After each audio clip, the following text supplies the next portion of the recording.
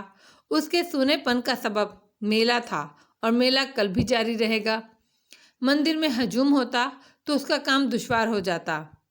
اب اسے بڑی احتیاط سے منصوبہ بنانا تھا۔ ضروریات کیا تھی؟ کچھ چیزیں تو اسے کل بازار سے خریدنی تھی۔ اصل چیز مندر میں اس کے لیے سازگار ماحول کا ہونا تھا۔ اس کے لیے اسے کچھ سوچنا اور کرنا تھا کہ مرنے میں اس کے لیے کوئی رکاوٹ نہ ہو اور وہ سکون سے اپنا کام کر سکے۔ اس کے لیے اس کے ذہن میں ایک منصوبے کے خد و خال واضح ہو رہے تھے۔ بت کے پہلو والا دروازہ کھلا اور پجاری اندر آیا۔ موٹے تازے بڑے پیٹ والے پجاری نے اسے غور سے دیکھا۔ آؤ بالک، پوجا کرنی ہے؟ اوتار سنگھ نے اس بات میں سر ہلایا۔ پجاری نے تھالی اٹھائی، اس کے ماتھے پر تلک لگایا اور اسے پرساد دیا۔ اوتار سنگھ کو کراہت کا احساس ہوا۔ تلک کا تو وہ کچھ نہیں کر سکتا تھا، لیکن پرساد وہ ہرگز نہیں کھا سکتا تھا۔ وہ جلدی جلدی کلمہ پڑھنے لگا۔ اس نے جیب سے کچھ بڑے نوٹ نکالے اور پجاری کی طرف بڑھا دیے۔ پجاری کی آنکھیں چمکنے لگیں، تاہم اس نے بڑی بے نیازی سے پوچھا، یہ کس لیے بالک؟ آپ کے لیے، اوتار سنگھ نے کہا۔ میں بہت دور سے آیا ہوں پنڈت جی، میں نے آپ کو سپنے میں دیکھا تھا۔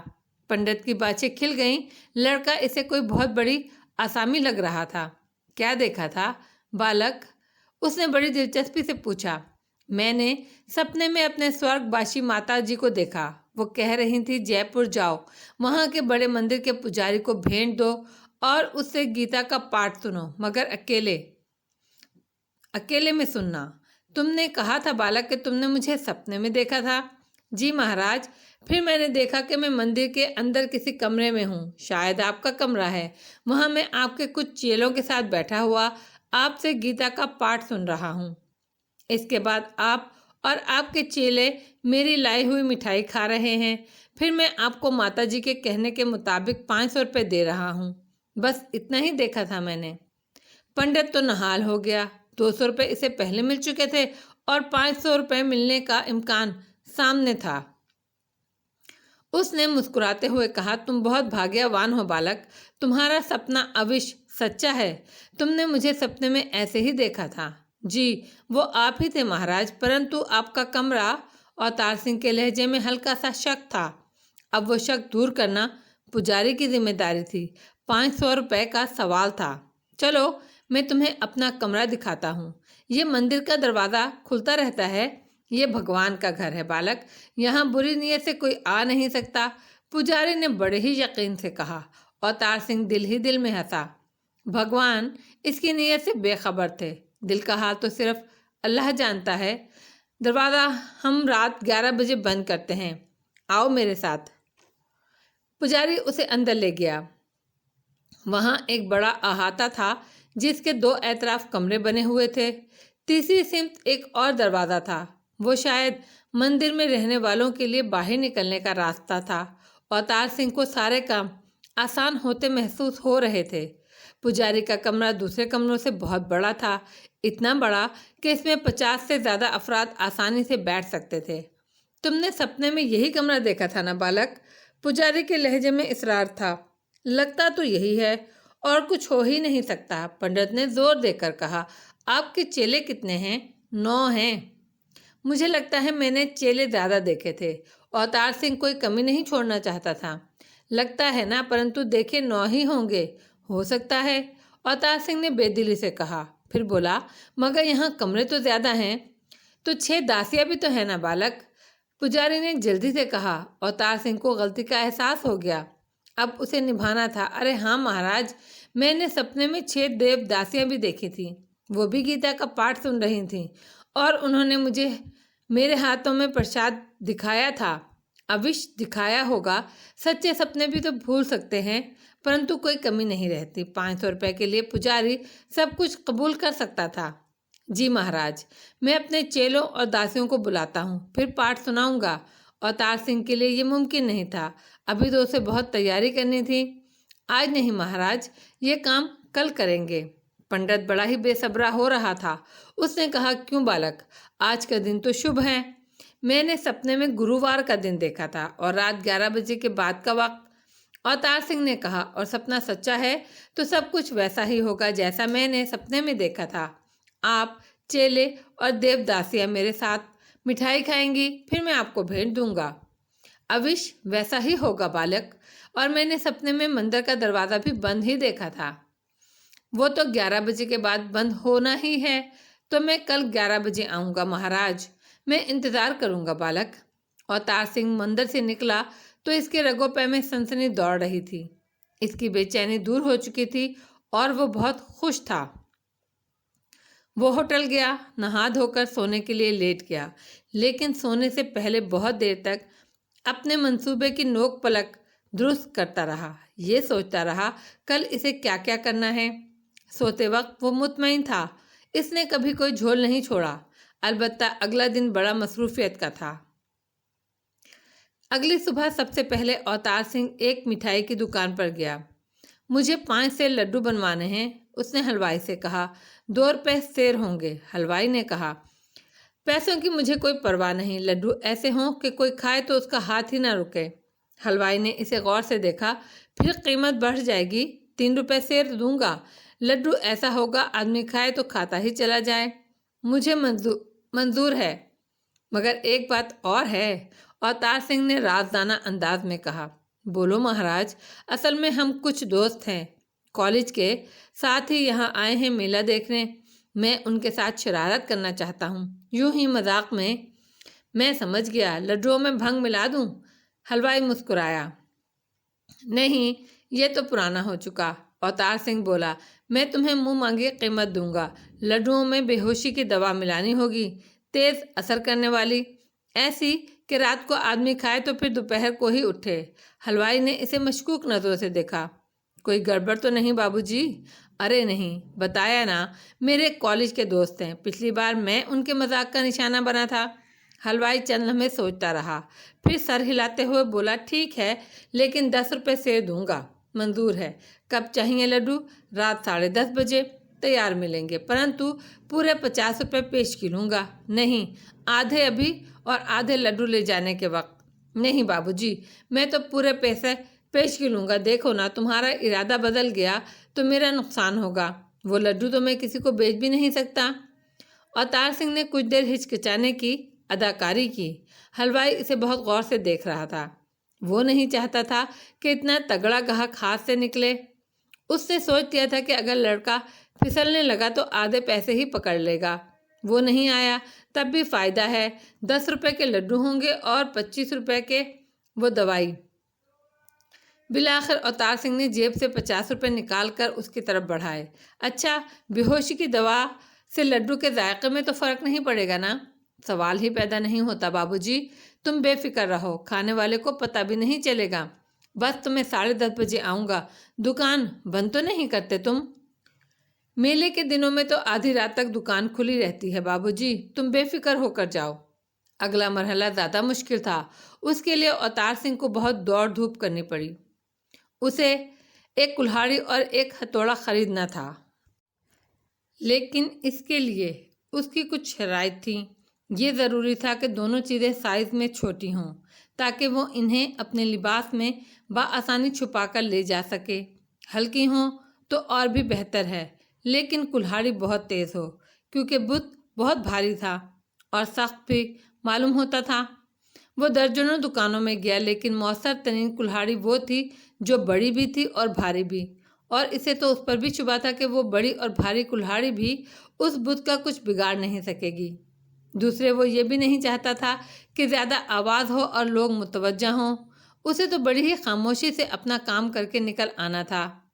بالآخر ایک دکان پر اسے اپنے مطلب کی چیزیں مل گئیں۔ دونوں چیزیں باہر کی تھیں اور دیکھنے میں بے ضرر لگتی تھیں۔ پہلی نظر میں تو وہ بھی دھوکہ کھا گیا۔ نہیں بھائی، اس کلہاڑی سے تو لکڑی بھی نہیں پھٹے گی۔ اس نے دکاندار سے کہا، بابو جی غور سے دیکھو اس کی دھار۔ دکاندار بولا، یہ تو لوہا بھی کاٹ دے گی۔ اوتار سنگھ نے دھار پر انگلی رکھی ہی تھی کہ سرخ رنگ کی لکیر نمودار ہو گئی۔ کلہاڑی کی دھار بلا شبہ بہت تیز تھی، لیکن اہم سوال یہ تھا، اس بت کا بھی کچھ بگاڑ سکے گی یا نہیں؟ میں ذرا اور دیکھ لوں، شاید اس سے بہتر کچھ مل جائے۔ اس نے کہا، دیکھ لو بابو جی، بازار موجود ہے، پرنتو اس سے اچھی چیز ملے گی نہیں۔ اوتار سنگھ نے پورا بازار چھان مارا۔ اسے اندازہ ہو گیا کہ دکاندار کا چیلنج بجا تھا۔ آخر اسے لوٹ کر وہیں جانا پڑا۔ کلہاڑی اور ہتھوڑا خریدنے کے بعد اس کی تیاری مکمل ہو گئی۔ وہ ہوٹل جا کر سکون سے سو گیا۔ شام کو وہ میلے کے لیے تیار ہو کر نکلا۔ اس کی مہم میں ابھی کافی وقت تھا۔ گزشتہ روز کے برعکس اس روز میلے میں اس کا دل لگا اور اس نے خوب تفریح کی۔ وجہ یہ تھی کہ پچھلے روز وہ ایک الجھن میں تھا، جبکہ آج نہ صرف وہ الجھن دور ہو چکی تھی بلکہ وہ خوش تھا کہ آج وہ کچھ کرنے والا ہے، ایک ایسا کام جو شاید اللہ کو پسند آئے۔ وہ گھومتا پھرا، اس نے جسمانی مقابلے دیکھے، لیکن ان میں حصہ لینے کے خیال کو اس نے رد کر دیا۔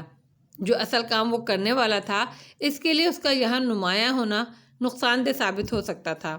یہاں کوئی اسے نہیں جانتا تھا، بعد میں بات کھلے گی تو اس کی سمجھ میں نہیں آئے گا کہ اسے کہاں ڈھونڈا جائے۔ اسے ڈر تھا کہ کہیں ارجن سے سامنا نہ ہو جائے، مگر خوش قسمتی سے ایسا نہیں ہوا۔ 9 بجے وہ میلے سے نکلا اور ہوٹل کی طرف چل دیا۔ اب اسے اپنے اصلی کام کی تیاری کرنی تھی۔ اوتار سنگھ کو نہیں معلوم تھا اس کا یہ سوچنا کہ اس شہر میں کوئی اسے جانتا پہچانتا نہیں کتنا غلط ہے۔ یہ درست ہے کہ وہ اس شہر میں پہلی بار آیا تھا، لیکن اس شہر میں 8 افراد ایسے تھے جو نہ صرف یہ کہ اسے جانتے تھے پہچانتے تھے بلکہ اس کے لیے جذبات بھی رکھتے تھے۔ یہ اس کے وہ کرم فرما تھے جو اس کی خاطر گڑھی تک آئے تھے، مہیش پور میں رہ رہے تھے، جنہوں نے اس پر حملہ کیا تھا، مگر اپنے زخمی ساتھیوں کو اٹھا کر فرار ہونے پر مجبور ہو گئے تھے۔ ان میں سے 3 افراد اس وقت میلے میں موجود تھے، کرتارا، رگھوبیر اور ہنس دھیر۔ اوتار سنگھ کا ان سے سامنا نہیں ہوا تو محض اس لیے کہ یہ کاتب تقدیر کی اسکیم میں نہیں تھا، ورنہ ان تینوں کو بھی دارو کے بعد سب سے زیادہ جسمانی مقابلوں میں دلچسپی تھی۔ جو مقابلے اوتار سنگھ نے بڑی دلچسپی سے دیکھے، انہیں دیکھنے والے تماشائیوں میں وہ تینوں بھی شامل تھے۔ فرق یہ تھا کہ وہ دائرے کے ایک جانب تھے اور اوتار سنگھ دوسری جانب۔ دنیا کے بارے میں 2 محاورے ہیں، ایک تو یہ دنیا اتنی بڑی ہے کہ کوئی بچھڑ جائے تو اس کے دوبارہ ملنے کی کوئی ضمانت نہیں، دوسرا یہ کہ دنیا اتنی چھوٹی ہے کہ لوگ بار بار ایک دوسرے سے ٹکراتے ہیں، بغیر ارادے کے ملتے ہیں۔ اس معاملے میں دونوں محاوروں کو درست ثابت ہونا تھا، بلکہ مختلف اوقات میں۔ 9 بجے تو انہیں اپنا سب سے بڑا شوق یاد آیا۔